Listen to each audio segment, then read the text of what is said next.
지금 이제 화면을 통해서 좀 확인해 보니까 아프셨어요? 암투병을 좀 하셨군요.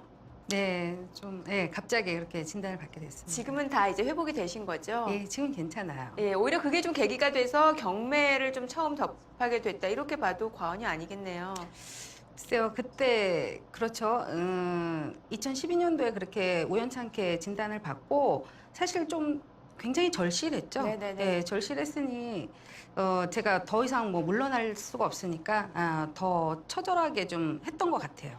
알겠습니다. 또 멘트 중에 하나 좀 인상 깊었던 부분이 있는데 보통 이제 수집한다라고 하면은 조금 작은 소품들 위주로 얘기가 나오는데 뭐 주변에 살고 계신 동네 주변에 뭐 아파트라든지 그런 부분을 하나씩 수집을 해 나가셨다고요?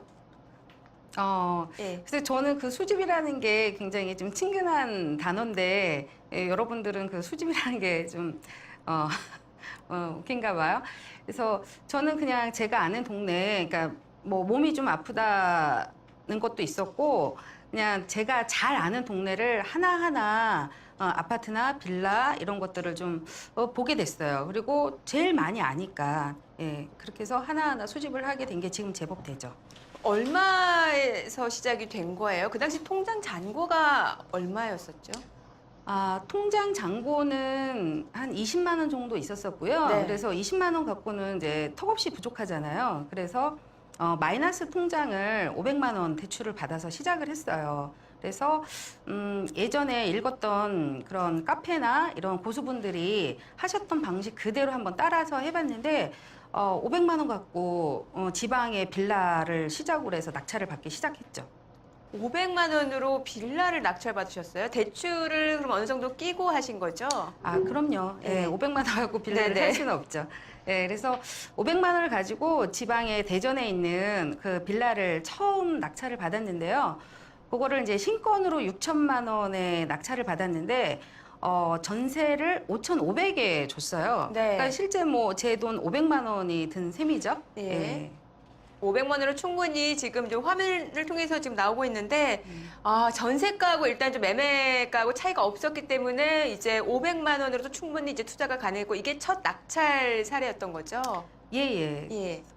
되게 성공적으로 좀 첫 출발을 한 계기가 된 것 같아요. 네. 그러면 지금 이 첫 낙찰받은 물건은 어떻게 바로 파신 건가요? 아니면 요거 같은 이 물건 같은 경우는 현재도 임대로 되어 있는 상태고요.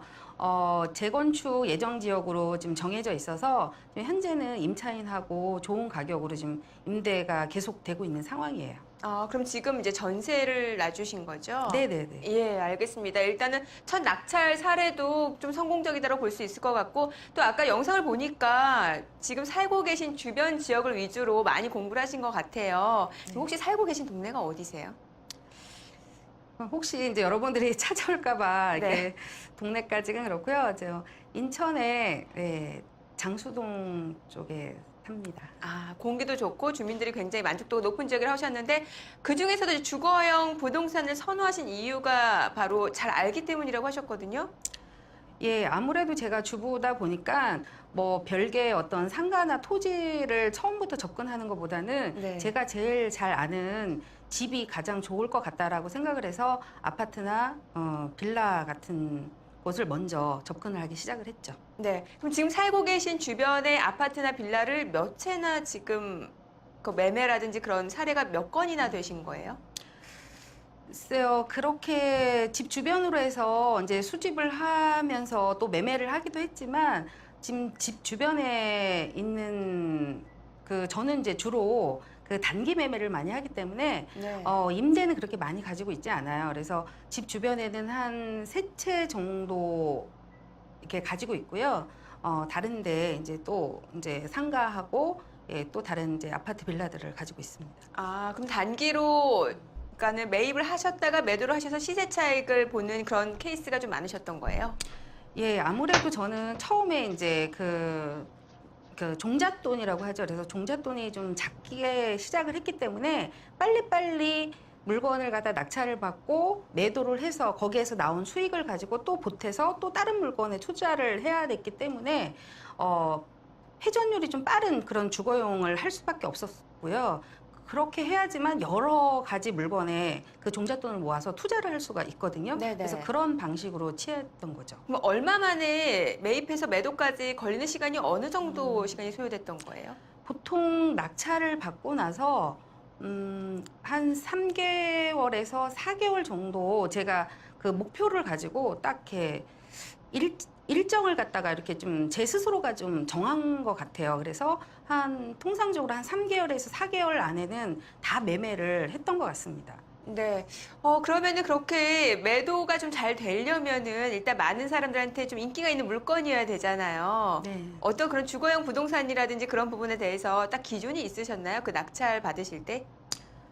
예, 가장 중요한 거는 사실 그 입지예요. 그래서 상가에서도 뭐 상권이라고 이야기를 하지만 그 주거용 같은 경우에도 아파트나 빌라를 볼 경우에는 그 입지, 그러니까 학교가 가까운지 또는 주변에 뭐 편의시설이 좋다든지 아니면 뭐 역세권에 가깝다든지 이런 어떤 입지를 보고 선택을 하면 당연히 우리가 뭐 지하철 가깝거나 이렇게 하면 되게 좋아하잖아요. 그러니까 그런 기본 그런 어떤 기준을 가지고 먼저 선택을 한 거죠. 그러니까 물건을 선정하는 기준에 대해서는 일단은 그런 뭐 역세권이라든지 입지가 뛰어난 지역. 네. 네, 뭐 지금 화면을 보니까 일단 잘 아는 지역부터 시작을 하셨고, 아까 또 화면에 보니까 이 감정가하고 시세가하고 큰 차이가 없는, 그래서 오히려 시세가 좀 더 높이 형성되어 있는 그런 물건을 고르셨더라고요. 그렇죠? 네.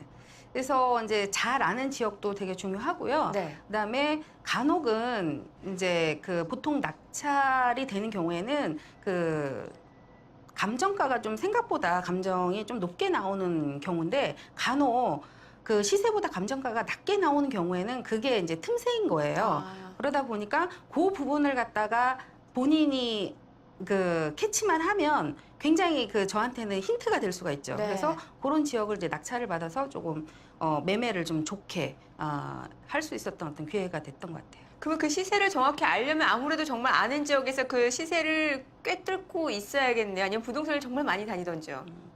기본적으로 초보자분들께서는 그냥 본인이 제일 잘 알고 있는 지역 또는 뭐 시댁, 친정 또는 예전에 뭐 고향 이런 데를 먼저 이렇게 살펴보시는 게 가장 좋고요. 네.